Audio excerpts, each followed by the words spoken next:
Welcome to the channel, everybody. My name is Ryan, and we are back with some more Unreal World.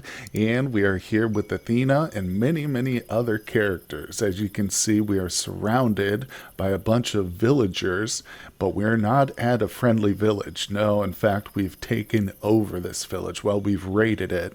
It's not officially anybody's village, but that's a good thing because previously this spot had been claimed by our enemy, the Nerpezit. They are a hostile tribe. Typically, their ancestral homelands are over here. If I zoom out, it's a little easier to tell where we're at. So we're kind of all the way to the east here and almost what's no man's land. But they do send out little satellite colonies, and they have extra settlements that'll pop up. And we had one of them right here, but we successfully took it out in the last episode. So it serves dual purpose. I'm protecting my territory, but in addition to that, now we've got a whole bunch of loot. As you can see, there's a bunch of corpses on the ground, and each one of them has a lot of different stuff. Male cow, that's something interesting. It's a little bit worn. Obviously, probably in the fight it got damaged, but we can still certainly trade it away for whatever we want. And some of this we can actually repair too. With the mod set I've got, we can repair woolen and linen stuff too. But first things first, we've got to go ahead and get everything organized and probably load it up onto the dogs. Our dogs came out without a scratch, I'm pretty sure.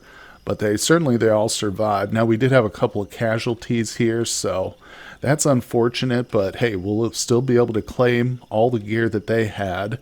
And what we're going to do with the bodies probably is just leave them at this location. You can see we're just south of my actual cabin, which again was one of the reasons I decided to attack this place. It was just too darn close to home. But like I said, it's going to take a few trips probably.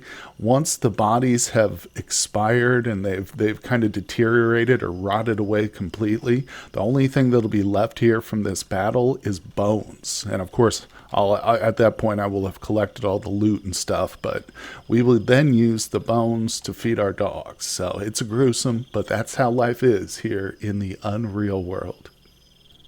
Well, I think this is the last time we need to enter this settlement here, unless I want to dismantle it. You can see everybody's talking to me.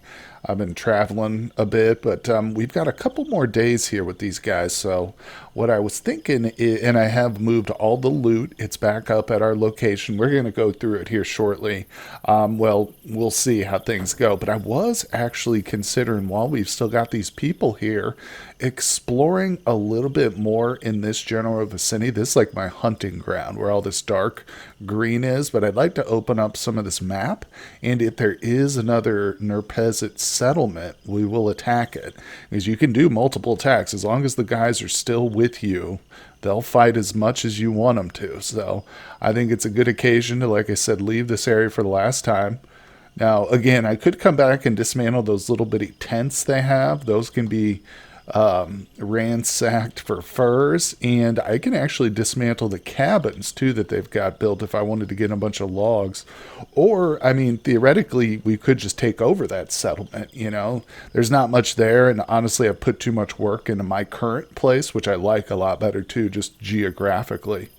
But that is one option. And I've done that before whenever I do like a playthrough where I'm going, my whole like goal is to wipe out the Nerpezit or just to go on raiding constantly.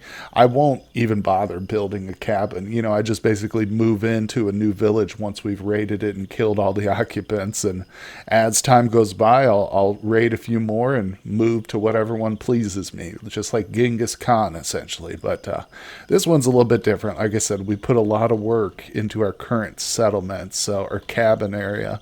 So I'll probably will at some point build another structure there too, maybe a larger cabin for actually like keeping all the spoils of war and stuff we've got.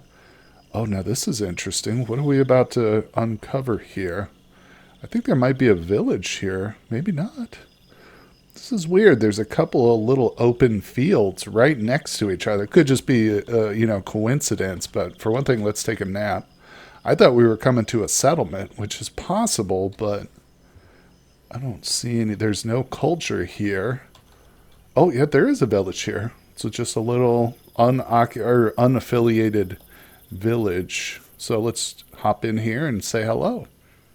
Now, these people aren't hostile, so we're not going to be attacking them, but again, you could if you wanted. If you wanted to go like on a murder spree, you could just attack unaffiliated villages and, no civilizations will be upset with you necessarily, but that's not what we're doing here. So let's just introduce ourselves. Hello. All right, they don't have any quests. How about any animals? Nope, no animals here. And it's a very small village, so they probably don't have a lot of trading potential. I'm just going to leave the area and move on. But it's good. Like I said, we're just kind of exploring right now. So, I mean, had this been a hostile village, we would have been prepared for it. Okay, well, I just got the notification that a couple of our injuries have been healed. Like I said, our dogs didn't take much of a beating, but we did actually. We got hit with a couple of arrows, and we've still got a serious puncture in the thorax. So that's kind of holding us back from being totally unencumbered, but we got a slight injury penalty now. As you can see, still got a few of my helpers with me, and we've just encountered an elk here on the world map. So what I'm going to do is we're going to encounter this guy and go to the local terrain. Now I can, oh look, she's floating on water again. Athena, walking on water. But no, what I'm going to do is I'm going to grab the group and order them to attack the elk. Now, oftentimes some of these guys are deadly in melee and even in ranged, so they might actually take this thing down with ease here. Let's just watch. And some of them will be able to chase it. Look, some of them are shooting arrows at it. There it goes. But like I said, we're going to hunt this elk with the help of our little army. I mean, if I can't use them to assault a village, then we might as well go for some hunting here. And this will be the first kill we've gotten, so I'll have to return to the cabin and start building fires again, but that's okay, because these guys are about to leave, like I said, and I'd like to put them to use a bit. Oh, they've kind of given up here. Oh, it's time for me to go back home. Okay, these guys are leaving. All right, get out of here, jokers. Now, I wonder... Okay, he's leaving too. I'm wondering if the other guys are... Yeah, they're all turning back now. I don't know if you noticed, I'm picking up their arrows too as we go. Those arrows have now become mine. All right, they're all leaving, but that's okay. Maybe they wore down this elk here. So I'm going to actually try and follow the... Oh, there it is. Oh, did you see it? Yeah. Harmed elk carcass. So they killed it. Now, it says it's harmed, though, so... They probably punctured the skin a little bit, but it could be worse, because if it said like mangled or something like that, that would be bad. But I'm going to go ahead and tie up the dogs, and let's see what we can make of this fresh kill. Okay, well, I've got 92 cuts on the ground here. I'm going to be loading those up onto the dogs, but I'm carrying another 131 cuts plus the bones too, and of course the fine elk skin. So turned out to be a really good hunt. Like I said, the people, the companions are often very skilled at hunting or just attacking stuff in general. That's why it's always good to have them along on a raid. All right, let's get all this put away. Very good. Okay, so the dogs are once again starving, but they're also carrying raw meat on their backs, so they're probably literally in agony right now.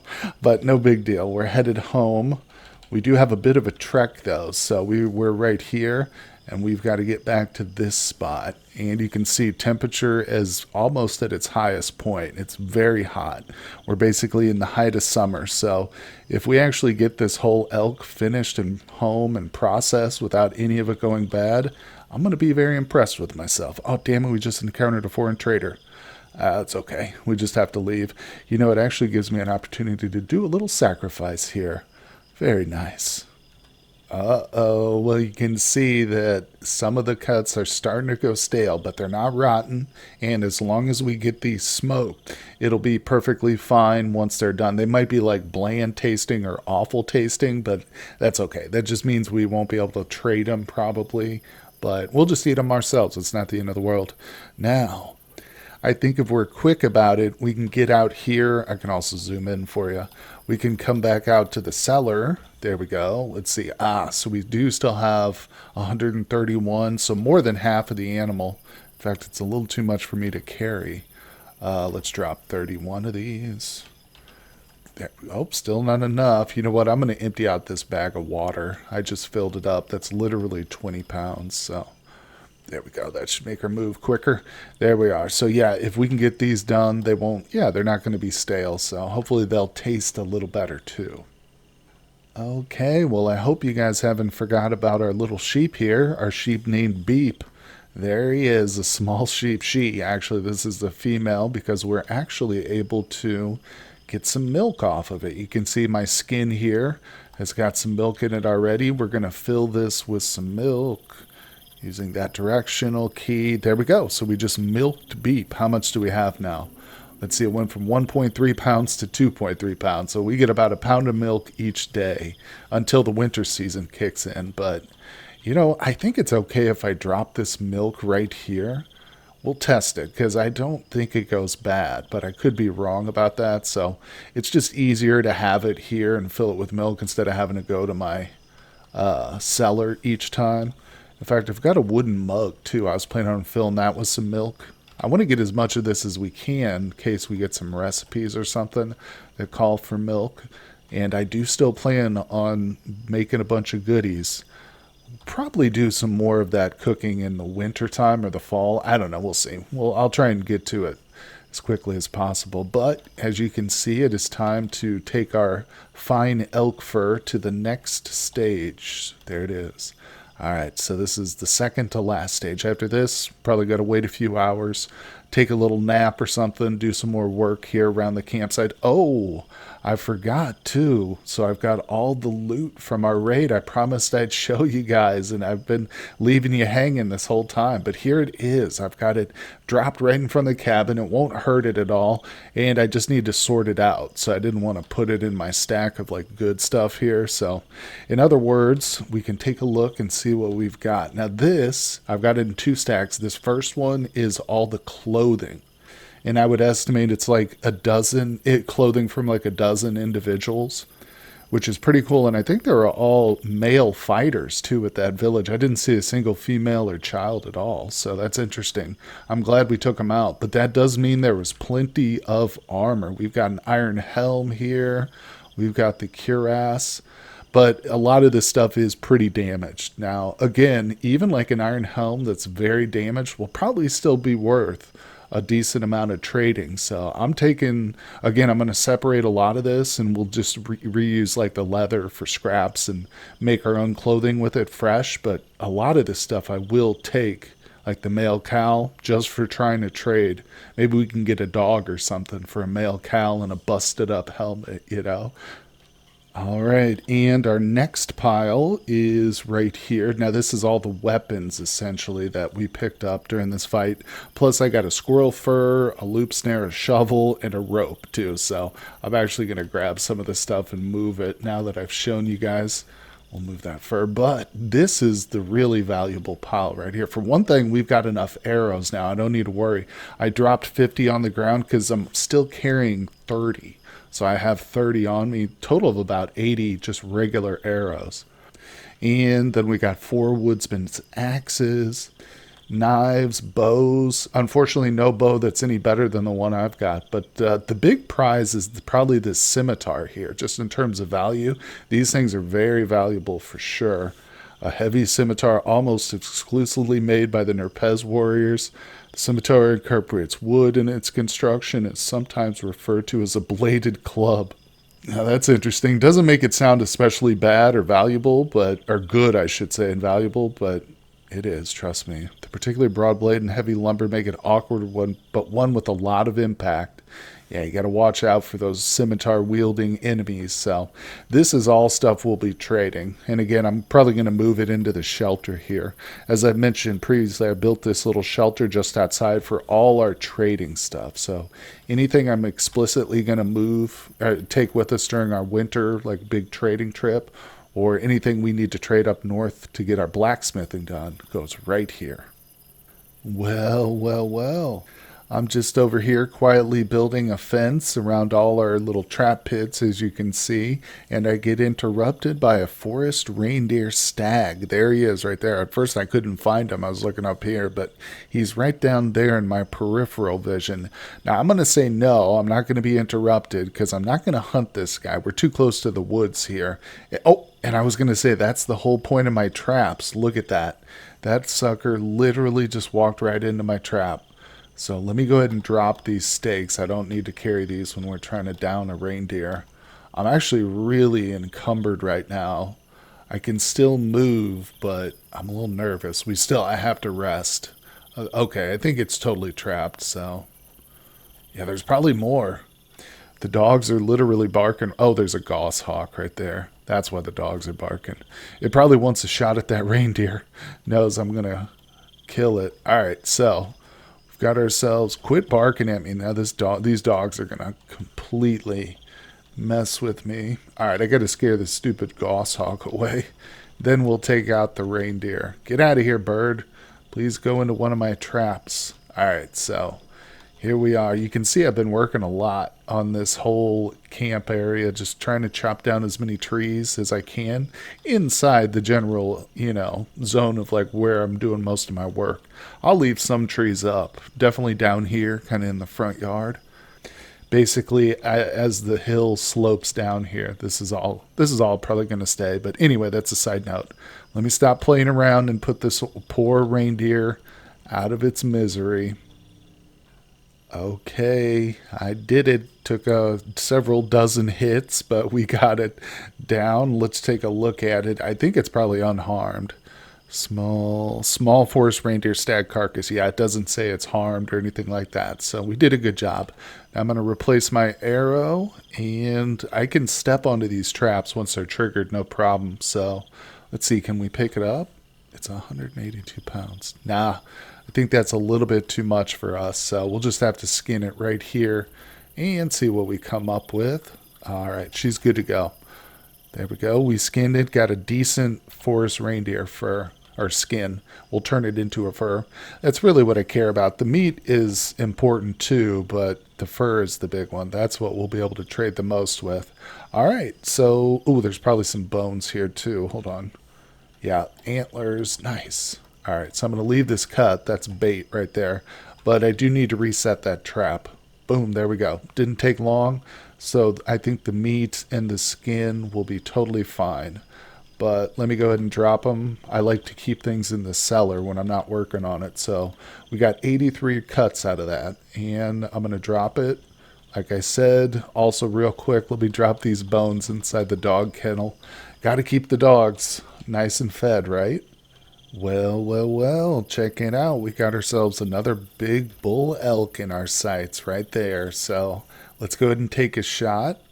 Actually, can I take off my gloves without him getting too far away? Okay, he moved, but that's okay. We can still take a shot. I'm going to go into stealth. Okay, there he's turned towards me. Let's go for a headshot. Try and end him in one blow. Flew past him. That's all right. I'm going to use a fine broadhead. Let's go for another headshot. Oh, we got him that time. Escaping, suffering from a serious cut in the skull. Well, honestly, as bad as that sounds, it's probably not going to slow him down. Yeah, I would have been happier for a hit in the leg, but that's totally okay. We're going to work with it. Let's just see. I'm going to look at him again. All right, he's not tired at all, but that's okay. I'm going to go ahead and do another broadhead, and you know what time it is. Time to start sprinting. I'm still slightly injured too, so that is going to affect my capacity to sprint and my overall endurance. But, there he comes. So looking right at me. What are you doing there, buddy? Now he's slightly fatigued, so you know the game. We've got to get him down to breathless, so I'm going to keep pushing him. Okay, there we go. Took a while, but I did get him down to fatigue. Okay, now this could be very interesting right here. You can see that the elk is got himself kind of trapped in between these ponds of water. And I've mentioned before, animals get a little confused when they get around water like this, even if it's just small ponds. Sometimes they can get stuck. So I've got my knife out now. We're no longer in ranged. I'm hoping, even though he's not fully fatigued here, or breathless, he is full fatigue, but he needs to get a couple more stages. I'm hoping, despite that, we can get right up next to him. So let's move forward. All right, he's trying to sprint away, but like I said, we're going to pursue him. I might actually go ahead and step in the water. Yep, there we go. Just to cool her down a little bit. Okay, let's move. Look at this. I'm going to sprint. Oh, look, it turned back. Okay, can we... Okay, I'm going to stealth. Oh, we got it. We're in range now. I don't know how many hits we'll get, but we're going to try. So I'm going to do 2 blunt to the legs. Oh, all right. I think... Oh, all right. Repeat that shot. Blunt to the legs. Oh, damn. Okay, he's getting away. Let's chase him. So he doesn't know where to go. Okay, now he knows where to go. I think he just lost a step, though. In other words, I think he's gone from fatigued to very fatigued. Yep, there it is. Very fatigued. All right, let's see. We're at negative 64%. Now, I could just continue to, just pursue him slowly, or I can try and run him down. So let's sprint and see what happens here. Okay, he's trying to change direction. We've got to watch our number, though. If it gets to 100, I can't move anymore. So what we want to do is get him to breathless. So let's just see.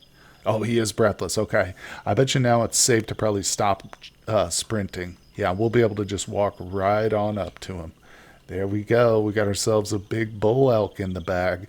So it will take about a dozen or so or more hits, but let's take him down. Okay, well, the animal is butchered, skinned, all that's taken care of. It gave me quite a bit of meat, a lot of it. In fact, I didn't count exactly how much, but each one of the dogs is carrying about a load of 50 cuts, and I even had to drop some off. I'm still carrying 148 cuts, plus, of course, the huge skin. And one of the dog has the antlers and the bones on them too. But unfortunately, I have to leave behind 25 cuts. And in this kind of temperature in this season, this meat is probably going to be spoiled. If I were to try and make it back there to this location, go home, drop everything off in the cellar, then come back, I would put the whole kill at risk, you know what I'm saying? So it might all go bad if that were to happen. So I'm just going to sacrifice those 25 cuts, leave them there, and not even worry about them. We were not coming back to them, sadly, but that's just how it goes. Sometimes you get a big bull elk like that. If I had a few more dogs too, it would have made a difference, but unfortunately this is what we've got. So let's see here. If I move, I'm going to take the dogs with me, but real quick I'll just show you each one of them. He's carrying 50 cuts there, 25, and he's got the antlers and the bones on him. That's what I'm looking for. I want to grab those bones and just drop them on the inside the kennel. But for now, the dogs are coming with me, so I can go to the cellar and drop everything off here real quick. All right, we have finally made it with that big elk kill. Okay, well, right before I finish off that skin and process the meat, I decided to go ahead and get some more milk from our little sheep. So now our skin is totally full. It's got 5.3 pounds on it. And I did leave it out here for several days in the hot sun, and it did not say spoiled or any rancid or anything like that. So I'm going to consider this milk just good no matter what. And what I'm going to do is start collecting it then. So I'll drop that skin off here in the cellar just so it's all organized and in one place, you know. And now if we ever need some nutritious liquids, we've got it. Plus, like I said, it's probably good for recipes, but there it is. Oh my God. So I would have got close to 350 cuts off that one animal if we hadn't left the 25 behind. But as it is, that's still a pretty good haul. So I'm going to grab the elk fat, and you know the drill. It's time to go through the hard work of processing the skin and then in between stages getting everything smoked up and stuff. So let's go ahead and do that now. And of course, we've still got a plan now that we've taken out the settlement that was nearby, and I certainly hope there's no more that's popped up in the meantime. But what I want to do is head up north to the Owl Tribe and try and trade for a nice bow. I'd really love to get my hands on like a fine northern bow, something like that. She's going to have to sleep. It's going to put our meat a little bit in jeopardy, but I think it's fine. Now that it's in the cellar, we should be able to keep it for a day or two before it goes bad. But anyway, before we engage in the next step, let's go to the map so you see what I'm talking about. It's just such a pain traveling in the summer, but I don't know, it's not really necessary. It's just I don't see spending like another 10 weeks in this campsite before winter season. I want to get out there and do some stuff, do some more trading and sell. Maybe that'll be a goal. We'll see how it goes. If I have to go around huge lakes and cross rivers, it's going to be a pain, but that's part of the game. Exploration is supposed to be hard and challenging. But anyway, guys, I think that's going to do it for today's episode. It's been a pretty eventful one. I hope you've enjoyed it. Hit that like button for me, subscribe to the channel, tune in for tomorrow's, and I will see you all on the next episode.